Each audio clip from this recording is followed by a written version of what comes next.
before sa Nibisita, nibigapon sa palit, nibisita ko nung dito ko na itong silingan. Ya matod pa, na pangitawa, matinga ang ginikanan gabi nga wakauli kay ningon maguno to nga.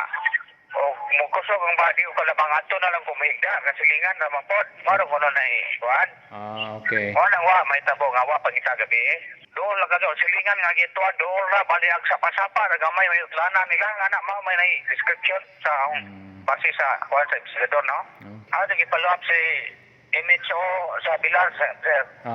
Kuhan, kananay. Ilan sa base sa examination, negative pa? Negative nga gi-rape. May lagi. Examine dyan nila mismo ang kuhan, ang biktima bayan sa kuhan na napadjay na lambigit ba na kuhan biktima gyud sa rape. Negative man jud tanang resulta. Ang ikalibugan na ni Dr. Katorang na hubad tanang kuhan ba wanay sinila, wanay pati gumikan tali sa kakuan sa tubig nga nabubot po ang kuan.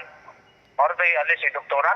Pero base sa kuan, waman idang Jaime no sa diha private park. Waman ko na kuan.